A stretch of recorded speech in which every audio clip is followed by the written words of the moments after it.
Paul stars Simon Pegg and Nick Frost as two English sci-fi comic book nerds who vacation through the American Southwest, starting at San Diego Comic-Con and then go RVing to Area 51, where they cross paths with a crass and pot-smoking alien named Paul, voiced by Seth Rogan. Paul has just escaped from the facility where he's been held as prisoner for the last several decades, after his spaceship crash lands on Earth due to a malfunction. Paul's on the run from Operative, who is working for the big guy, played by Sigourney Weaver. So you have an extraterrestrial on the loose, and they only send one guy to go capture him? Anyway, our main characters have run-ins with local people and law enforcement who figure out that there's an alien on the loose, and they join in on the chase as well. Eventually our main characters make a stop at an overnight RV park where they meet a naive Christian girl played by Kristen Wiig, and she joins them in helping Paul escape capture. The movie has sort of a preachy, negative view toward Christianity, and I'm not really sure why. Paul has abilities such as he's able to cure blindness, and at one point he's even able to raise people from the dead.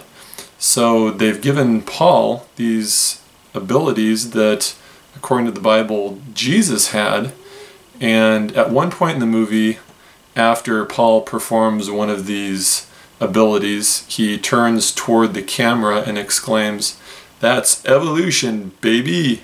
or something like that. And I'm just like, okay? There are some clever sci-fi and pop culture references to Star Trek, Star Wars, and aliens, and there were genuinely several that made me laugh.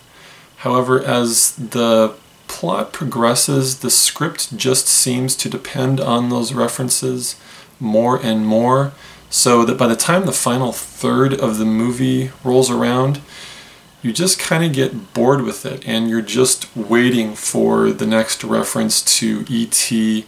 or Close Encounters of the Third Kind.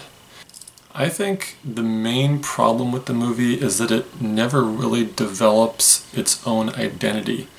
It's just movie reference after movie reference after movie reference. And some people might be entertained by that, but those references aren't used sparingly enough to support any kind of plot of its own. Those other references actually become the plot of this movie. By the time the end of the movie tries to get you with some of the emotional beats, they just don't have much impact.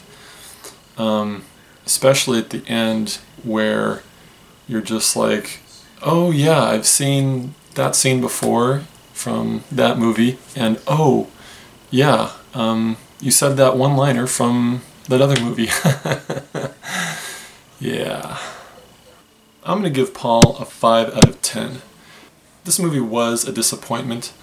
Even though all the performances are fine and the CGI rendering of Paul looked good, it just seemed a bit too heavy-handed for a comedy, and its over-reliance on plot points from other movies just made it seem repetitive. I would definitely recommend seeing Shaun of the Dead or Hot Fuzz. They're much better movies than this one was, and they're more clever too. Everyone, thank you so much for checking out my video. I really appreciate it. Leave a comment down below if you want to, and please like and subscribe if you haven't yet. I will see you next time.